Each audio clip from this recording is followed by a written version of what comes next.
الحمد لله نحمده ونستعينه ونستغفره ونؤمن به ونتوكل عليه ونعوذ بالله من شرور أنفسنا ومن سيئات أعمالنا من يهده الله فلا مضل له ومن يضلله فلا هادي له ونشهد أن لا إله إلا الله وحده ونشهد أن سيدنا وسندنا ونبينا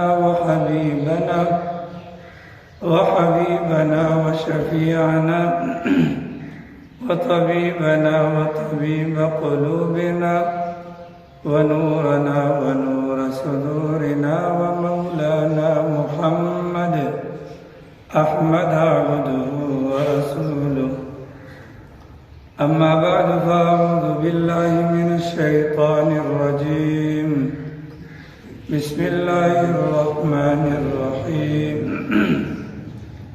لقد كان لكم في رسول الله أسوة حسنة لمن كان يرجو الله واليوم الآخر وذكر الله كثيرا سبحان ربك رب العزة عما يصفون وسلام على المرسلين والحمد لله رب العالمين اللهم صل على سيدنا ومولانا محمد وعلى آل سيدنا ومولانا محمد وبارك وسلم اللهم صل على سيدنا ومولانا محمد وعلى آل سيدنا ومولانا محمد وبارك وسلم اللهم صل على سيدنا ومولانا محمد وعلى آل سيدنا ومولانا محمد وبارك وسلم عزیزان محترم واجب الاحترام معزز سامعین کرام بزرگان دین،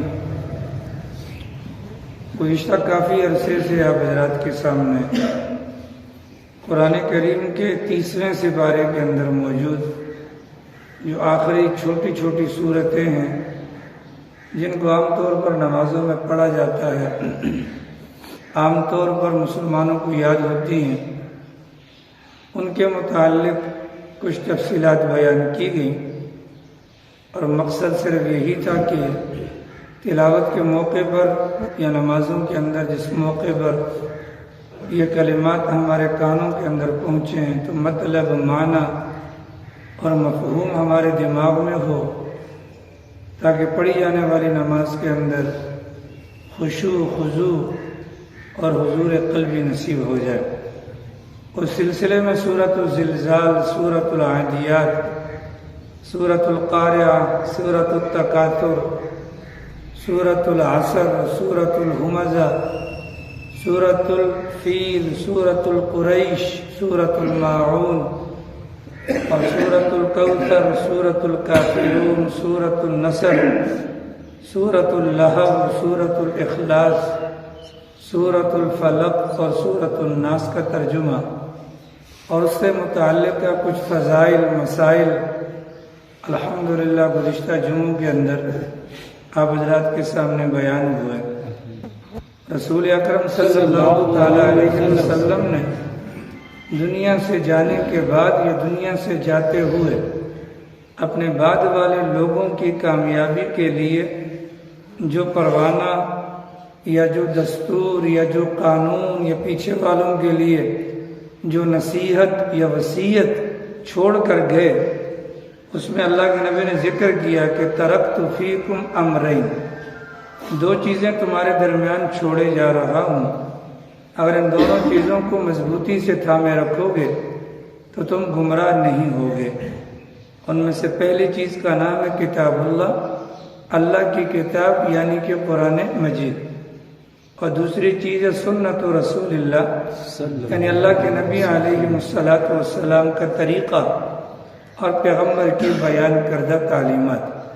اب میں اور آپ اگر اپنی نمازوں کے اندر ان صورتوں کے معنی مفہوم کو اپنے دماغ میں رکھ کر کسی نہ کسی درجے میں نمازوں پر اگر محنت کریں گے اور اس کے ضمن میں قرآن کریم پڑھنا، قرآن کریم سمجھنا، قرآن کریم کی الفاظ کی ادائیگی کا معاملہ اگر ہمارے دماغ میں ہوگا تو پیغمبر نے جو نجات کا فارمولہ بتلایا اس میں سے ایک کتاب اللہ کو مضبوطی سے تھامنا، اس پر ہم کسی نہ کسی درجے میں عمل پیرا ہونے والے بن جائیں گے۔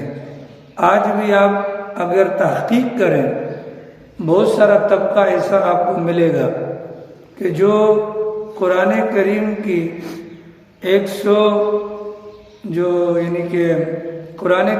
114 صورتوں میں سے ان کی زندگیاں گزر گئیں، لیکن وہ سورۃ الاخلاص سے آگے نہیں بڑھے، زیادہ زور مار کر سورۃ الفلق اور سورۃ الناس۔ لیکن یہ جو 3 صورتیں پڑھی جاتی ہیں اس کے اندر بھی بے شمار غلطیاں ہیں۔ یہ جو صورتیں پڑھی جاتی ہیں اس کے اندر بھی بے شمار غلطیاں ہیں۔ یہ وہ پڑھائی ہے جو سن کر پرانے زمانوں کے اندر اپنے دماغوں کے اندر بٹھا دی گئی، اور اس زمانے کے اندر ظاہر ہے کہ تجوید پر توجہ نہیں ہوتی تھی، الفاظ کی ادائیگی پر غور و فکر نہیں ہوتا تھا، اور وہ چیز ہمارے دماغوں میں سے رچ بس گئی ہے کہ ہماری زندگیاں گزر گئیں انہی چیزوں کو اپنے دماغ میں بٹھا کر روزمرہ کی بنیاد پر ان کی تلاوت کرتے ہیں۔ حالانکہ آپ اور میں جانتے ہیں کہ قرآن کریم عربی زبان کے اندر ہے، اور عربی زبان کی یہ خاصیت ہے کہ یہ ہونٹوں سے لے کر یہاں جہاں ہمارا حلق ہے اس کے درمیان سے جو حروف نکلتے ہیں ان حروف کی ادائیگی میں 19-20 ہو جائے تو انسان کا ایمان خطرے میں پڑ جاتا ہے، اور ان کلمات کے معانی اور مطلب وہ تبدیل ہو جاتے ہیں۔ بہت سارے ایسے آپ کو ملیں گے کہ جو اللہ کے فضل سے تبلیغی جماعتوں کے اندر جاتے ہیں تو تبلیغی جماعت کی برکت سے آخری 10 صورتیں ان کو یاد ہو جاتی ہیں، لیکن وہ جو 10 صورتیں یاد بھی ہوتی ہیں وہ چونکہ مقام پر واپس آ کر ان صورتوں کی مشق نہیں ہوتی یا توجہ نہیں ہوتی، لہذا زندگی بھر ہم قرآن کریم کو غلط انداز میں پڑھتے رہتے ہیں، تو بجائے ثواب کے یہ الٹا گناہ ہے جو میں اور آپ کما رہے ہیں۔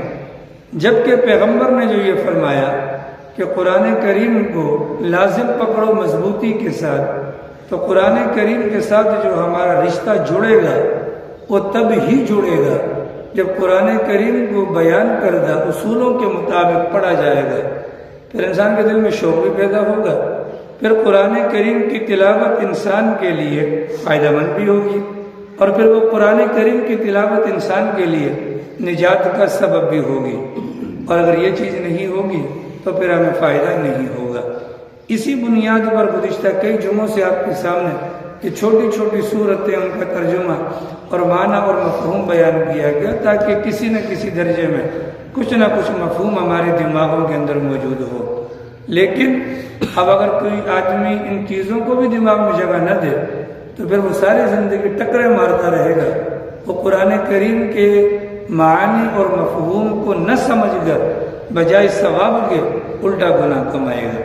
پیارے پیغمبر علیہ السلام نے پہلی چیز جو بیان فرمائی وہ کتاب اللہ ہے، اور دوسری چیز جو بیان فرمائی وہ سنت رسول اللہ ہے، یعنی پیغمبر کا طریقہ۔ قرآن کریم اور احادیث مبارکہ یہ دونوں لازم اور ملزوم ہیں، یہ دونوں لازم اور ملزوم ہیں۔ جیسا کہ مثال کے طور پر آپ اور میں جانتے ہیں کہ انسان ہوگا، یعنی کہ کوئی بندہ پیدا ہوگا تو وہ مرے گا، یہ لازم اور ملزوم ہے۔ جس نے مرنا نہیں ہے وہ دنیا میں نہیں آئے گا، اور جو دنیا میں آئے گا اس کو مرنا لازمی ہوگا۔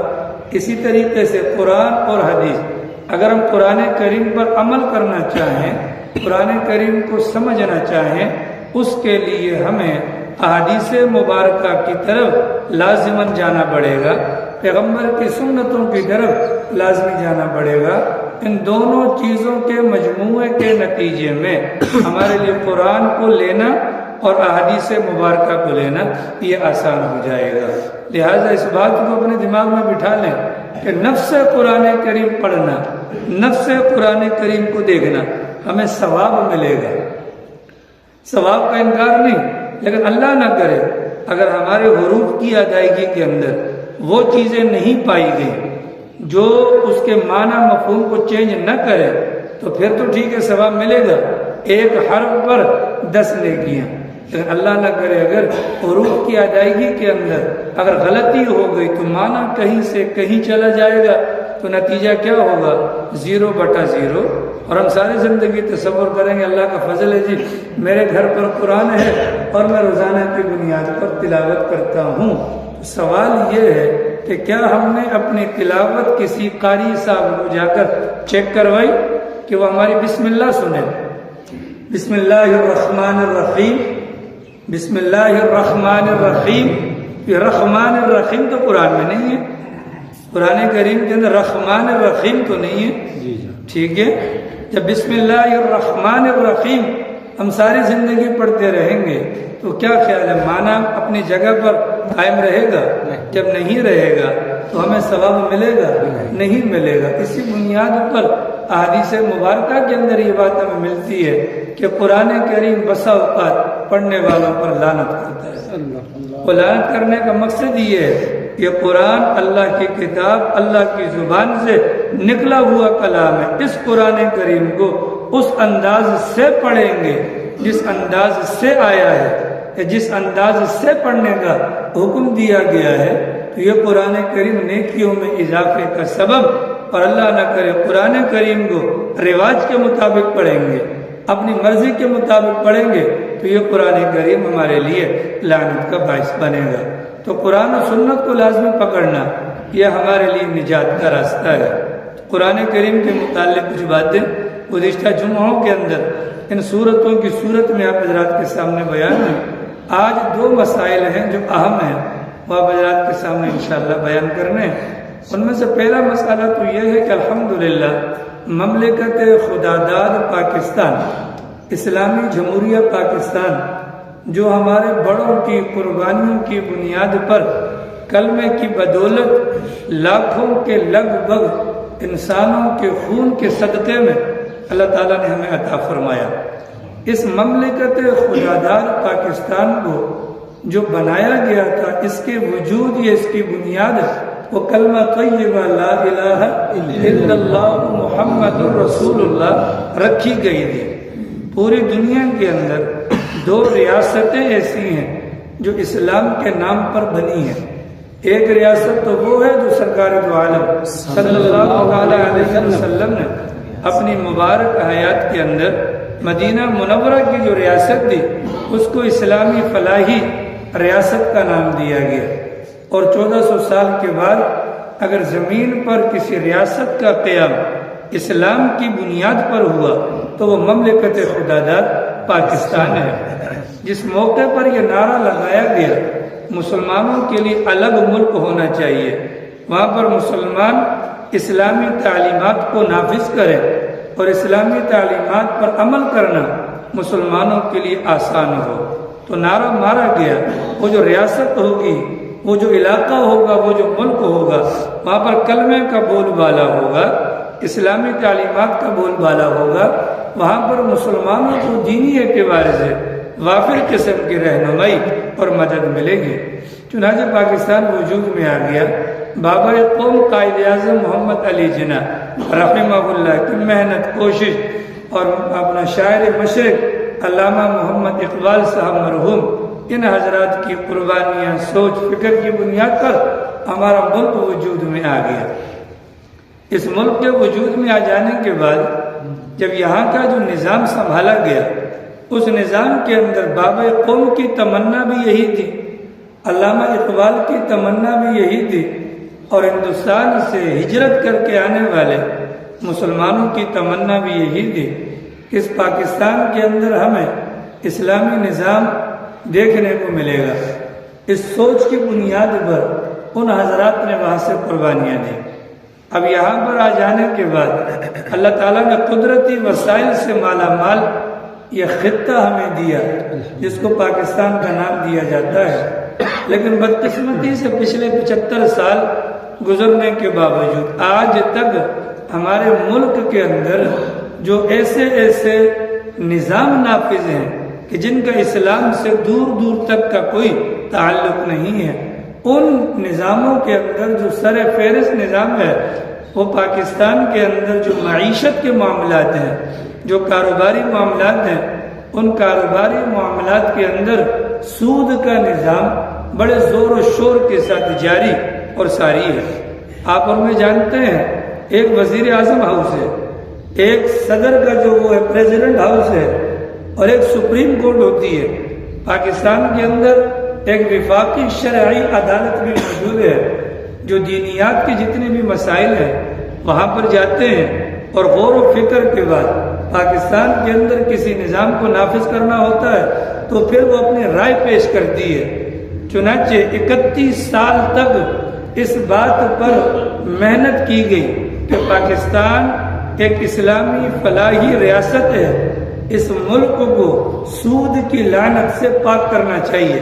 31 سال لگ گئے اس مسئلے کے اوپر، طرح طرح کے اعتراضات، طرح طرح کے اشکالات، طرح طرح کی رکاوٹوں کے بعد اللہ اللہ کر کے 31 سال کے بعد پاکستان کی وفاقی شرعی عدالت نے سپریم کورٹ آف پاکستان کو یہ اپنی رائے پیش کی کہ ملکی معیشت کو سہارا دینے کے لیے اور پاکستان کی گرتی ہوئی تباہ کاریوں سے ملک کو بچانے کے لیے لازمی جز ہے کہ ہم سودی کاروبار سے اپنے ملک کو پاک کر لیں۔ چنانچہ رائے قائم ہو گئی، وفاقی شرعی عدالت نے اپنا فریضہ پورا کر لیا۔ تو ہونا تو یہ چاہیے تھا کہ پورا پاکستان کے اندر خوشی منائی جاتی، لیکن بدقسمتی سے چند جو بڑے بڑے بینک ہیں، نیشنل بینک ہو گیا یا اسٹیٹ بینک ہو گیا یا دوسرے جو بڑے سرکاری بینک ہیں، ان بینکوں نے وفاقی شرعی عدالت کے فیصلے کے خلاف، یعنی انہوں نے اس کے خلاف درخواست لگائی کہ یہ بات ان کی نہ مانی جائے۔ گویا کہ حرمت سود جو قرآن کا اور جو احادیث مبارکہ کا ایک متفقہ فیصلہ ہے، اس کے خلاف انہوں نے ریٹ چیلنج کروا دی، درخواست لگا دی کہ نہیں، اس ملک کو غیر سودی نہیں کرنا۔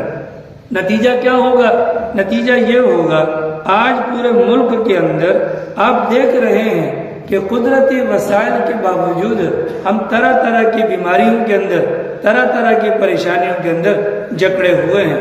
تو گزشتہ کل پورے پاکستان کے جید علماء کرام نے، تمام سیاسی مذہبی قائدین نے، قائد ملت اسلامیہ حضرت مولانا فضل الرحمان صاحب دامت برکاتہم العالیہ اور شیخ الاسلام مفتی محمد تقی عثمانی صاحب دامت برکاتہم العالیہ، ان دونوں کے تعاون سے ایک بہت بڑا سیمینار منعقد کیا کراچی کے اندر، اور اس سیمینار کے اندر تمام کے تمام چوٹی کے علماء جو دیوبندی بھی تھے، بریلوی بھی تھے، اہل حدیث بھی تھے، جتنے بھی فرقے ہیں، شیعہ ہو گئے، دوسرے تیسرے، ان تمام نے، تمام سیاسی جماعتوں کے قائدین نے متفقہ طور پر یہ قرارداد منظور کی کہ ہم آج کے اس اجتماع کے ذریعے سے حکومت وقت کو اور اپنی عالیہ جو اپنا عدالت عالیہ ہے،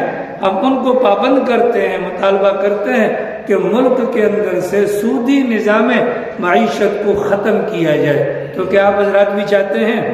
بولو بولو، چاہتے ہو نہیں چاہتے؟ اس کی بنیادی وجہ یہ ہے اللہ تعالیٰ نے جہاں پر ہمیں دین اسلام کو قبول کرنے کا حکم دیا، تو دین اسلام کے اندر اللہ تعالیٰ نے ہمیں ہر چیز کے متعلق بنیادی جزیات سے آگاہ کیا۔ چنانچہ بہت کم گناہ ایسے آپ کو ملیں گے کہ جن گناہوں پر اتنی سخت قسم کی وعید ہو۔ اگر کوئی گناہ ہمیں سخت پکڑ والا نظر آتا ہے تو وہ گناہ کبیرہ میں سے اللہ کی ذات کے ساتھ شرک کرنا، اور اگر دوسرے نمبر پر کوئی گناہ ہمیں نظر آتا ہے تو وہ سودی لین دین کے سودی معاملات کے اندر اپنے آپ کو گھسا دینا۔ اس وقت پاکستان کے اندر اسلامی بینکاری کا نظام بھی موجود ہے، لیکن اس کے ساتھ ساتھ جو بڑی سطح کے اوپر جو لین دین کے معاملات ہیں وہ سودی معاملات ہیں۔ چنانچہ ہمارا ملک قدرتی وسائل سے مالا مال ہونے کے باوجود IMF اور ورلڈ بینک سے قرضے لیتا ہے۔ وہ جو قرضہ ملتا ہے وہ سود پر ملتا ہے۔ اگر 1000 روپیہ وہاں سے لیتے ہیں تو 1600 روپیہ ہمیں واپس کرنا پڑتا ہے، جبکہ احادیث مبارکہ کا مطالعہ ہمیں بتلاتا ہے کہ یہ جو سود کا معاملہ ہوتا ہے، بھلے کوئی بندہ 1 پیسے کا معاملہ بھی کرے گا وہ ایسا ہوگا گویا کہ اللہ میاں کے ساتھ اعلان جنگ کر رہا ہے۔ ٹھیک ہے، عبداللہ ابن عباس کی روایت میں آتا ہے کہ جو بندہ دنیاوی اعتبار سے سود کے معاملات کے اندر پڑتا ہے، کل قیامت والے دن جب اس کو قبر سے اٹھایا جائے گا، اس کو اسلحہ دیا جائے گا، اسلحہ اس کو ٹیٹی دی جائے گی مثال کے طور پر، اس کو کلاشنکوف دی جائے گی، اور میدان حشر کے اندر اس سے کہا جائے گا جا اور اللہ میاں سے اور اللہ کے رسول سے جا کر جنگ کر۔ یہ اتنا خطرناک معاملہ ہے۔ فَأَذَنُوا بِحَرْبٍ مِّنَ اللَّهِ وَرَسُولِهِ، مسلمان ہونے کے ناطے سے یہ ہماری ذمہ داری بنتی ہے اپنی ذات کی حد تک اپنے آپ کو سود کے معاملات سے باہر نکالنا، اور جہاں پر ہماری پہنچ نہیں ہے کم از کم ایمان کا تقاضا ہے اس نظام سے، جو سود والا نظام ہے اس نظام کے بارے میں اپنے دل کے اندر نفرت کا اظہار کرنا، یہ ہماری ذمہ داری بنتی ہے۔ آ رہی سمجھ میں؟ ٹھیک ہے، آ رہی سمجھ میں؟ آج وفاق المدارس العربیہ پاکستان کی طرف سے اور تمام مذہبی تنظیموں کی طرف سے تمام ائمہ اور خطباء کو کہا گیا آج جمعے کے اندر سود کے مسئلے پر آپ نے بات کرنی ہے۔ اب یہاں سود کا مسئلہ بیان کر رہے ہیں، لوگوں کو پتہ ہی نہیں، کوئی دھیان دیکھ رہے ہیں، کوئی کیا بیان کر رہے ہیں۔ آ رہی ہے؟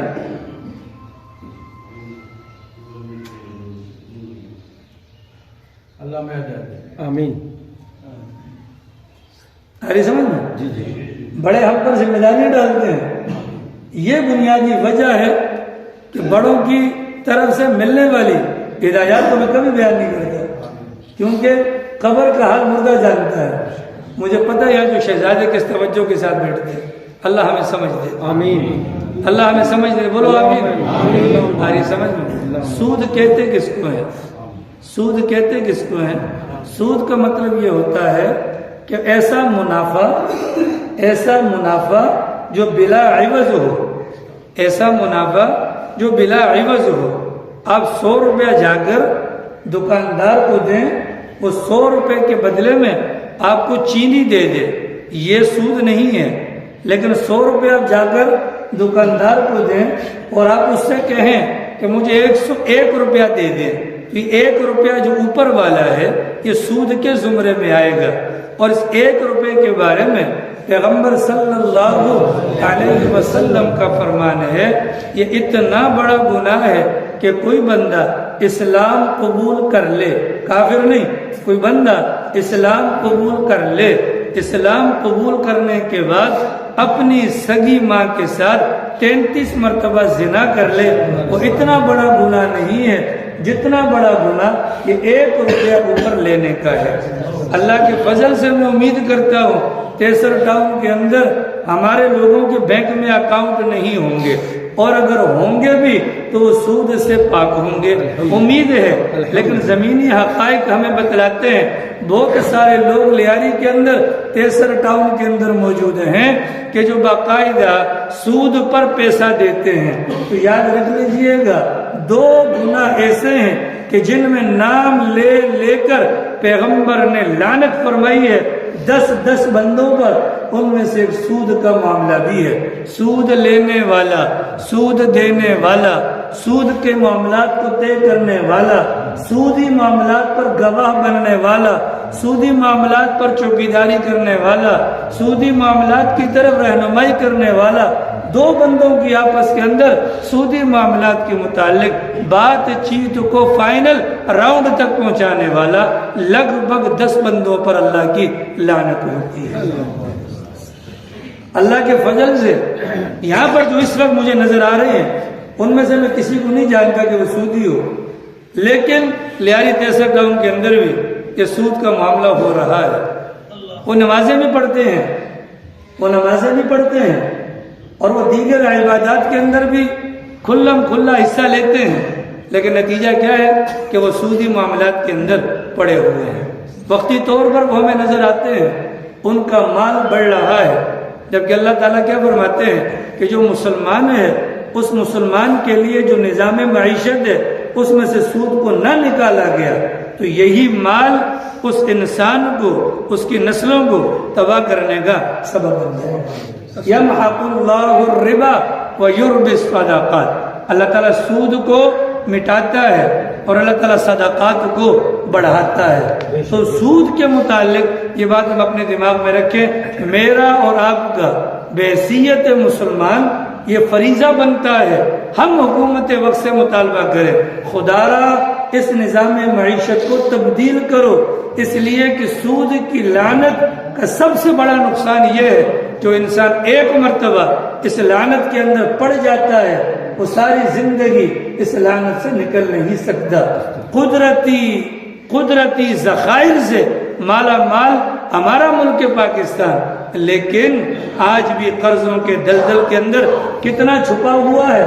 آج آپ دیکھتے ہیں مہنگائی بہت زیادہ ہے، چینی مہنگی ہو گئی، گھی مہنگا ہو گیا، حالانکہ یہ وہ تمام چیزیں ہیں جو ہمارے ملک کے اندر خود پیدا ہوتی ہیں۔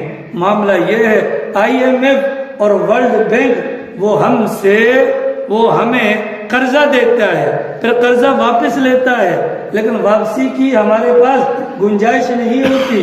نتیجہ کیا ہوتا ہے کہ وہ پھر ہماری حکومت کو پابند کرتا ہے کہ تم ٹیکسوں کے اندر اضافہ کرو، جیسے ٹیکسوں پر حکومت اضافہ کرتی ہے، لگاتی ہے ٹیکس، اور سارا کا سارا بوجھ عوام الناس پر پڑتا ہے۔ نتیجہ کیا ہوتا ہے؟ سب کچھ ہونے کے باوجود بھی اس لعنت کے اندر مبتلا ہونے کی وجہ سے میں اور آپ پریشانی کا شکار ہیں۔ آ رہی ہے تو سود لیں گے انشاءاللہ؟ بولو سود لیں گے؟ بولو۔ اور اگر کوئی لیتا ہوگا اس بندے کو دیکھ کر سوچ لیجئے گا یہ معمولی بندہ نہیں ہے، یہ بڑا بہادر ہے، یہ اللہ اور اس کے رسول سے ٹکر لینے والا ہے۔ ٹھیک ہے، تو اللہ اور اس کے رسول سے ٹکر لے گا تو بتلائیے اس کو بہن بیٹی دینا جائز؟ بولو۔ اس کے ساتھ دوستی تعلق رکھنا جائز؟ وجہ کیا ہے؟ جو اللہ اور اس کے رسول کے ساتھ جنگ کرے گا۔ بابا ہم تو جنگ نہیں کر سکتے، اگر تیرے اندر وہ تپڑ ہے تو جا کر جنگ کر لے۔ اس بنیاد پر ہماری ذمہ داری ہے اپنے اپنے طور پر اس نظام کی تبدیلی کے لیے جتنا ہو سکے ہم کوشش کریں تاکہ کل قیامت والے دن اس گندے رواج کے اندر اور گندے گناہ کے اندر ہمارا نام نہ آئے۔ ٹھیک ہے، عید کے موقع پر نئے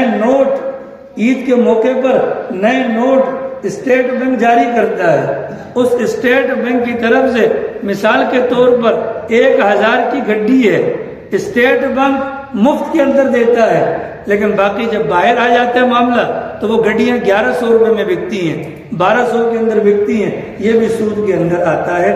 لہذا کوشش کی جائے اپنے آپ کو سود کے معاملات سے بچایا جائے۔ اتنی بات واضح ہو گئی۔ یہ ایک وہ موضوع تھا، اگر اس کی تفصیلات میں جائیں گے تو ماشاءاللہ پھر دماغ ہی خراب ہوگا، کیونکہ آپ حضرات کی توجہ کسی کام کی نہیں ہے۔ اگلی بات جو آج بیان کرنے کا ارادہ ہے، رسول اکرم صلی اللہ تعالی علیہ وسلم نے ارشاد فرمایا کہ 2 چیزیں تمہارے درمیان چھوڑے جا رہا ہوں، ایک اللہ کی کتاب ہے اور دوسرا پیغمبر علیہ السلام کا طریقہ۔ تو نبی پاک علیہ السلام کی بے شمار سنتیں ہیں، ان سنتوں کا انکار نہیں ہے۔ ان سنتوں میں سے ایک سنت ہے پیغمبر کی جو ہمارے لیے دینی اور دنیاوی اور اخروی ہر اعتبار سے فائدے کا باعث ہے، لیکن اس سنت کے بارے میں غفلت کی بنیاد پر میں اور آپ اس سنت سے نفع نہیں حاصل کر رہے۔ آج کچھ باتیں اس سنت کے متعلق کر لیتے ہیں۔ اس سنت کا نام ہے مسواک۔ اب تو جاگ جاؤ، اب تو دائرے میں گھوم جاؤ، دائرے میں گھومے انشاءاللہ بیچ میں تاکہ شیطان نہ گھسے۔ آ رہی سمجھ میں؟ اس سنت کا نام کیا ہے؟ مسواک۔ ہے کسی کے پاس مسواک؟ غور سے تھوڑا سا اگر آپ سن لیں انشاءاللہ فائدہ ہوگا۔ اس کو کہتے ہیں مسواک۔ ہمارے لوگوں میں سے بعض کو اردو نہیں آتی، مجھے نہ پشتو آتی ہے نہ بنگالی آتی ہے، اور مجمع ٹوٹل وہی ہے۔ اب ذرا اس کو دیکھیے، اس کو کیا کہتے ہیں؟ اس کو مسواک کہتے ہیں۔ سارے زبان سے بولو، اس کو کیا کہتے ہیں؟ مسواک۔ یہ ہمارے پیغمبر کی سنت ہے۔ اس کو کیا کہتے ہیں؟ مسواک۔ رسول اکرم صلی اللہ علیہ وسلم نے فرمایا، مجھے اس مسواک کے بارے میں حضرت جبرائیل امین نے اتنی زیادہ تاکید فرمائی۔ پیغمبر نے فرمایا، مجھے جبرائیل امین نے اس مسواک کے بارے میں اتنی زیادہ تاکید فرمائی کہ مجھے خوف محسوس ہوا یہ مسواک کہیں میری امت پر فرض نہ کر دی جائے۔ پیغمبر علیہ السلام نے فرمایا، اگر مجھے اپنی امت پر مشقت کا ڈر نہ ہوتا، اس مسواک کو میں اپنی امت پر لازم کر دیتا، یعنی کہ فرض کر دیتا۔ یہ مسواک یہ پیغمبر کی سنت ہے۔ مسواک اردو زبان کا لفظ ہے۔ مسواک اردو زبان کا لفظ ہے۔ عربی زبان کے اندر اس کو کہا جاتا ہے سواک۔ کیا کہتے ہیں؟ سواک۔ عربی زبان کے اندر اس کو کہتے ہیں سواک، اردو زبان کے اندر اس کو کہتے ہیں مسواک۔ اس کو کیا کہتے ہیں؟ مسواک۔ مسواک کا مطلب کیا ہوتا ہے؟ ملنے کی یا رگڑنے کی چیز، ملنا یا رگڑنا۔ مسواک کا مطلب کیا ہوتا ہے؟ ملنا یا رگڑنا، ملنا یا رگڑنا۔ کسی دیندار عالم دین سے جا کر پوچھیں حضرت مسواک کیا ہوتا ہے تو حضرت آپ کو جواب دیں گے، وہ چیز جس کو دانتوں پر ملا جائے یا رگڑا جائے، ملا جائے یا رگڑا جائے اور اس سے دانتوں کی صفائی مقصود ہو۔ تو جس چیز سے دانتوں کی صفائی کی جائے، دانتوں کو ملا جائے، دانتوں کو رگڑا جائے، اس کا نام کیا ہے؟ مسواک ہے۔ اس کا نام کیا ہے؟ مسواک ہے۔ اس کا نام کیا ہے؟ مسواک کیا ہوتی ہے؟ یہ ہوتی ہے۔ مسواک کیا ہوتی ہے؟ یہ ہوتی ہے 100 سے زیادہ، کتنی؟ 100 سمجھتے ہیں؟ 99 کے بعد 100، اس کو کہتے ہیں 100۔ نبی پاک علیہ السلام نے 100 سے زیادہ روایات بیان فرمائی جن کے اندر مسواک کو کرنے کا امت کو حکم ارشاد فرمایا۔ کیا کیا؟ حکم ارشاد فرمایا۔ آج مسواک کے بارے میں کچھ بات کر لیتے ہیں۔ تاریخ سمجھ رہی ہے؟ مسواکیں مختلف قسم کے درختوں سے بنتی ہیں۔ مسواکیں مختلف قسم کے درختوں سے، بولیں ساتھ تو بولو تو صحیح ہے۔ اس طرف تو ماشاءاللہ ایسے بیٹھے جیسا کہ اپنا کسی فلسطینی کے برابر اسرائیلی بیٹھا ہوتا ہے۔ ٹھیک ہے، تھوڑا بولا کریں۔ ماشاءاللہ خان ولی صاحب 12:30 آپ آئے ہیں، بڑا کمال کیا ماشاءاللہ آپ نے، اور پھر جا کے چھپ کے بھی بیٹھی ہے۔ کمال ہے لوگوں کو۔ یہ بھی لوگوں کو سمجھ میں آتی کہ جو ممبر پر بیٹھا ہوتا ہے اس کو سب نظر آ رہا ہے کہ کون کس وقت آیا ہے۔ یہ سمجھتے ہیں کہ ہم بیان یاد کر کے آتے ہیں۔ حسین بھائی بھی ماشاءاللہ، اللہ ہم سب کو ہدایت، آمین آمین، اور سر صدارت کو بھی اللہ ہدایت، آمین آمین، کیونکہ مسلسل جمائیاں، مسلسل اور بالکل اہتمام کے ساتھ آگے بیٹھ کے لے رہے ہیں۔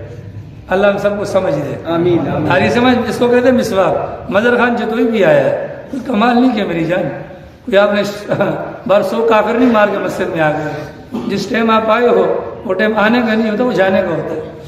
آری سمجھ نہیں پا میں، اس کو کیا کہتے ہیں؟ مسواک کہتے ہیں۔ یہ ہمارے پیغمبر کی سنت ہے، یہ ہمارے پیغمبر کی سنت ہے۔ مختلف قسم کی درختوں کی لکڑیوں کی یہ مسواک بنتی ہے۔ ایک باہر جو مسواک ملتی ہے یہ والی تو زیتون کی ہے، یہ والی جو مسواک ہے یہ زیتون کے درخت کی ہے۔ ایک مسواک جو پیلی والی ہوتی ہے وہ پیلو کا درخت ہوتا ہے، اس کی بھی مسواک بنائی جاتی ہے۔ اخروٹ کے درخت کی جو چھال ہوتی ہے جس کو ہم دنداسا کہتے ہیں، اس کو بھی مسواک کے طور پر استعمال کر سکتے ہیں۔ صنوبر کا جو درخت ہوتا ہے اس کے اندر سے جو گوند نکلتی ہے عورتوں کے لیے، اس کے مقابلے میں وہ گوند چبانا یہ زیادہ بہتر ہوتا ہے اور ان کو ثواب اس کا ملتا ہے۔ بادام کے درخت کی بھی مسواک ملتی ہے۔ صرف 4 قسم کے درخت ایسے ہیں، یہ 4 قسم کی وہ لکڑیاں ہیں کہ جن کو منع کیا گیا ان کی مسواک نہ بنائی جائے۔ انار والا معاملہ آ گیا، انار کا جو پودا ہے اس کی مسواک نہ بنائی جائے۔ کیلا جو ہے، کیلا اس کا وہ جو ہوتا ہے اس کی مسواک نہ بنائی جائے۔ ریحان نام کا ایک جو پودا آتا ہے اس کی مسواک نہ بنائی جائے۔ اور اسی طریقے سے بانس جو ہے، بانس، اس کو مسواک کے طور پر استعمال نہ کیا جائے۔ باقی مختلف قسم کے درخت ہیں جن سے مسواک بنائی جاتی ہے اور مسواک والی سنت کو زندہ کیا جاتا ہے۔ لیکن مسواکوں کے لیے جتنے بھی درخت استعمال ہوتے ہیں ان میں سب سے افضل درخت جو استعمال کرنا چاہیے وہ پیلو کا درخت ہے۔ جو پیلی والی باہر مسواک ہمیں ملتی ہے نا، وہ والی مسواک سب سے زیادہ افضل ہے، اس کو استعمال کیا جائے۔ مسواک استعمال کرنے میں جو دوسرا نمبر جس درخت کا آتا ہے وہ زیتون کا درخت ہے۔ کون سا درخت ہے؟ زیتون کا درخت ہے، کیونکہ اس درخت کے متعلق سرکار دو عالم صلی اللہ علیہ وسلم نے فرمایا یہ بابرکت درخت ہے۔ اور زیتون والی جو مسواک ہے پیغمبر نے فرمایا یہ میری اور مجھ سے پہلے والے تمام کے تمام انبیاء کرام کی مسواک ہے۔ تو جس درخت سے مسواک لی جائے گی افضل یہ ہے کہ وہ پیلو کا درخت ہو۔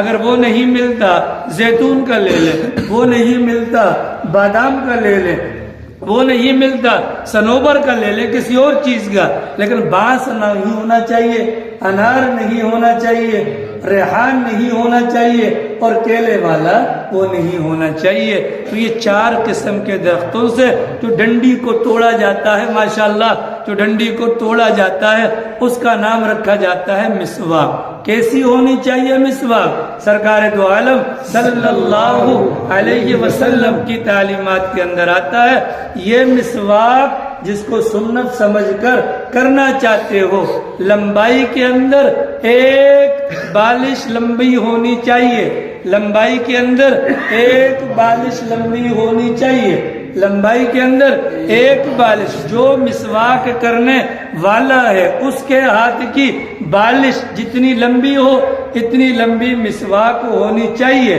اور شہادت کی انگلی یا چھوٹی والی انگلی زیادہ سے زیادہ اس کی جو موٹائی ہے وہ شہادت کی انگلی یا جو کم از کم اس کی موٹائی ہے یہ چھوٹی والی انگلی کے بقدر ہونی چاہیے۔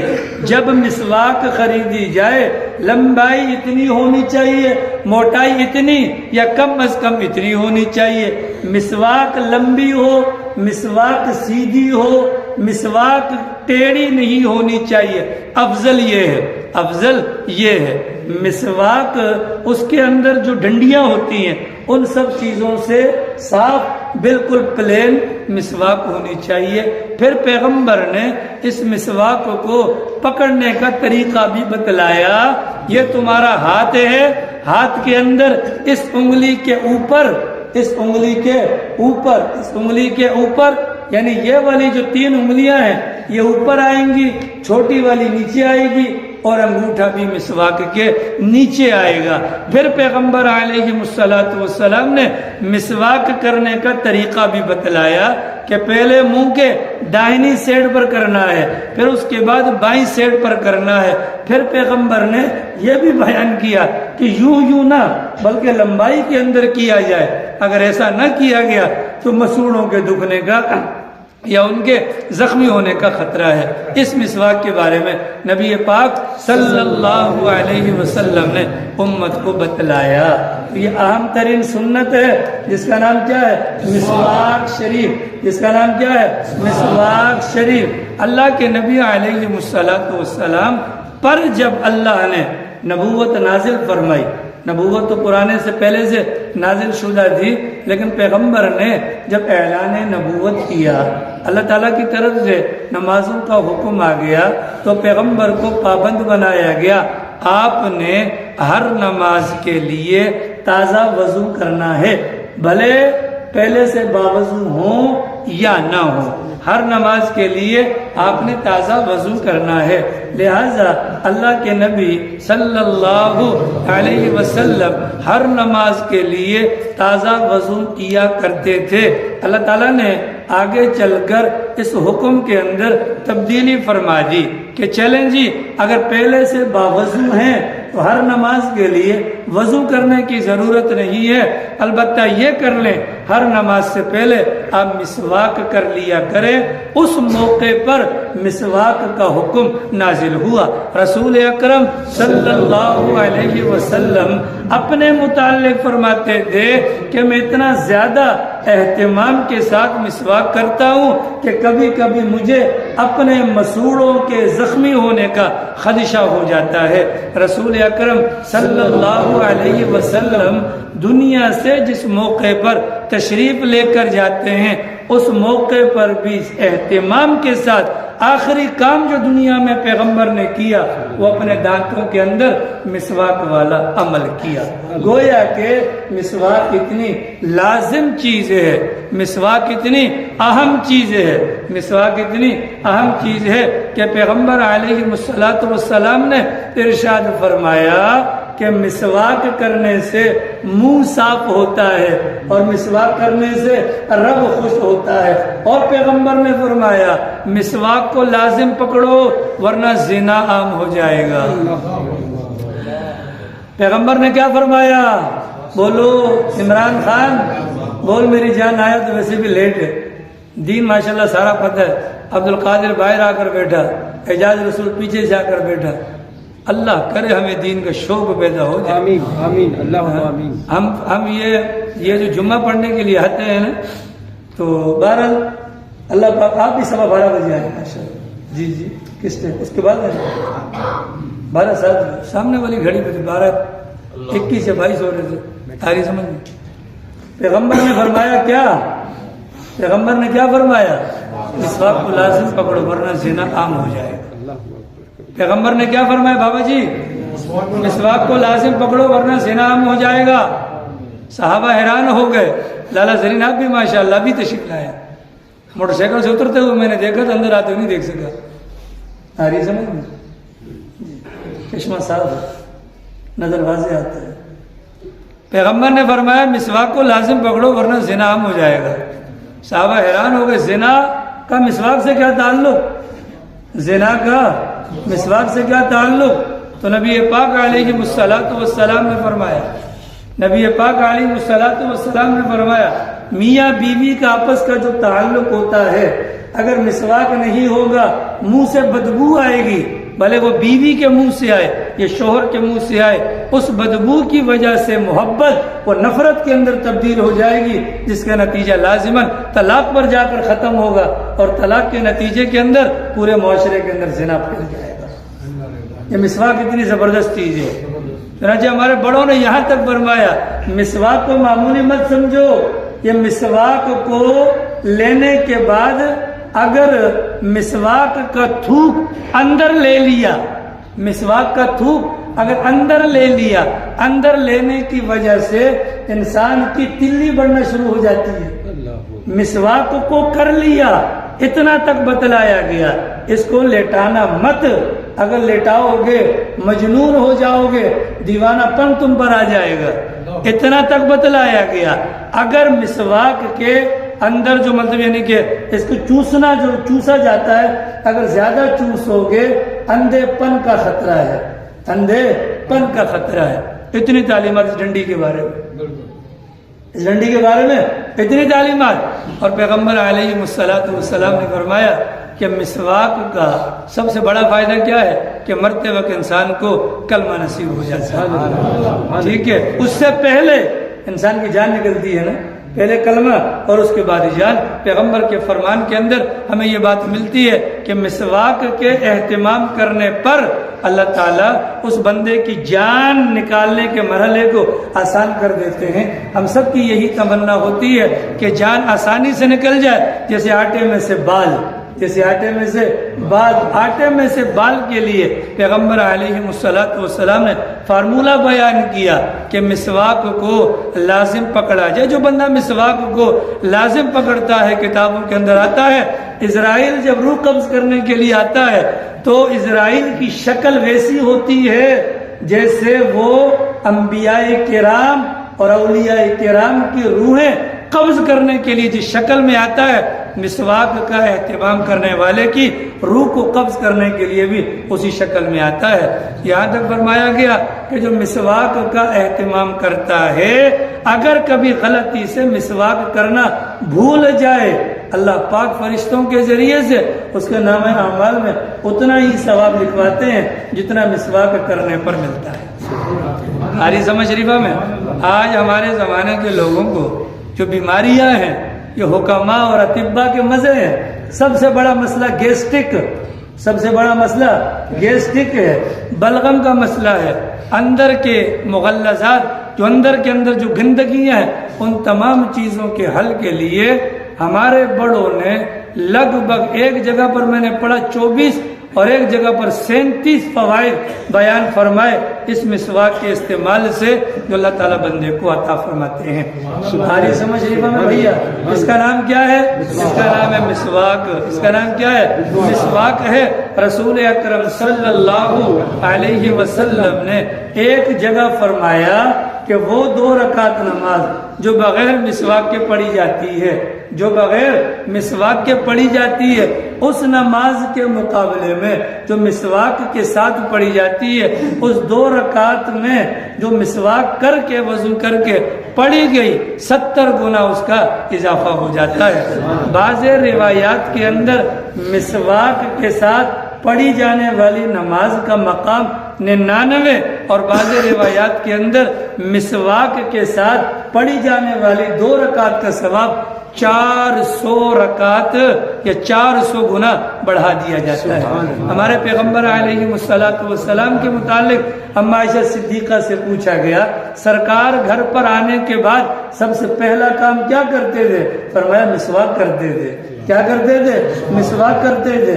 پیغمبر سو کر اٹھتے تھے سب سے پہلا کام مسواک کرتے تھے. پیغمبر باہر نکلتے تھے مجلس میں جاتے تھے پیغمبر مسواک کرتے تھے. مسواک کرنے کا مقصد کیا؟ پیغمبر نظیف دے، پاکیزہ شخصیت کے حامل تھے. چنانچہ پیغمبر یہ چاہتے تھے کہ بار بار یہ مسواک ہو، ایک تو منہ بھی صاف ہو جاتا ہے اور دوسرا اس عمل کی بنیاد پر اللہ کی ذات راضی ہو جاتی ہے.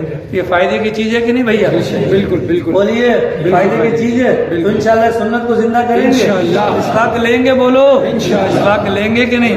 علامہ شبلی نعمانی سب کہہ دو رحمہ اللہ وضو خانے میں بیٹھے ہوئے تھے جیب میں ہاتھ مارا مسواک نہ ملی.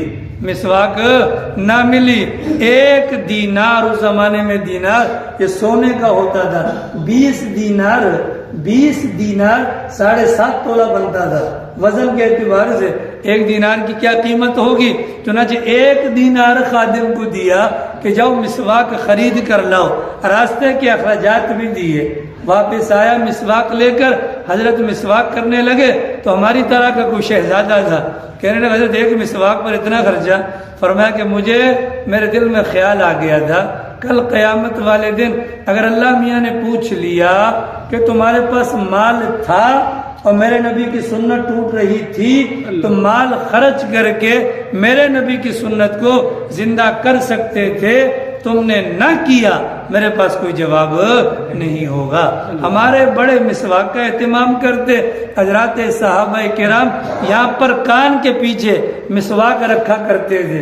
عام طور پر جو لکھنے پڑھنے والے لوگ ہیں ان کے کانوں کے پیچھے قلم ہوتا ہے. قلم کس بات کی علامت ہے؟ پڑھا لکھا ہے. کیا ہے؟ پڑھا لکھا ہے. ٹھیک ہے، لیکن وہ لوگ جو پڑھنے لکھنے والے ہوتے تھے وہ کان کے پیچھے پین اور صحابہ کرام اور اپنے بزرگوں کی زندگیوں کے حالات میں ہم دیکھتے ہیں وہ مسواک کو کان کے پیچھے رکھتے تھے کہ جب موقع ملے تو مسواک کر لی جائے. تو منہ کی بدبو تو ہماری ویسے مشہور ہے، تو منہ کی بدبو کو زائل کر لیں، اس مسواک کو کیا کریں. اس مسواک کو بے شمار فوائد ہیں. چنانچہ حدیث پاک کے اندر مسواک کرنے کی باقاعدہ الگ سے دعا بیان کی گئی کہ جب مسواک کرنے لگے تو یہ دعا مانگے، اللہ اس مسواک کے ذریعے سے میرے منہ کو پاک کر دے، اس مسواک کے ذریعے سے میرے بدن کو پاک کر دے، میرے اس مسواک والے عمل سے میرے چہرے کو منور کر دے، میرے اس مسواک کی وجہ سے میرے بدن کو جہنم سے بچا دے۔ اور پیغمبر سے دوسری دعا منقول ہے، اے اللہ جیسے تو نے یہ مسواک کے ذریعے سے میرے دانتوں کو چمک بخشی ہے، کل قیامت والے دن میرے چہرے کو بھی روشن فرما دیجیے۔ اور پیغمبر کا فرمان ہے، حضرت علی بیان فرماتے ہیں کہ جب رات کے وقت میں تم تہجد کے لیے کھڑے ہو تو مسواک کر لیا کرو۔ کیوں؟ اللہ کا قرآن، اللہ کے قرآن کے لیے تمہارا منہ راستہ ہے، تمہارا منہ راستہ ہے، اللہ کا قرآن یہاں سے باہر نکلے گا نا، لہذا راستوں کو صاف کرو۔ کس سے؟ مسواک کے ذریعے سے۔ حضرت علی فرماتے ہیں تہجد کے موقع پر اگر کوئی بندہ منہ کو صاف کر کے قرآن کریم کی تلاوت کرتا ہے، فرشتہ قرآن کریم کی لذت کے حصول کے لیے اور اس بندے کے منہ کی صفائی کی بنیاد پر اس سے لپک جاتا ہے، اس کے ہونٹوں کے ساتھ اپنے ہونٹ لگا دیتا ہے، یہاں تک کہ وہ پڑھنے والا جو بھی آیات پڑھتا ہے فرشتے کے پیٹ تک وہ آیات اللہ پہنچا دیتا ہے۔ سبحان اللہ۔ آ رہی سمجھ میں؟ مسواک کریں گے انشاءاللہ۔ اللہ تعالیٰ ہم سب کو توفیق عمل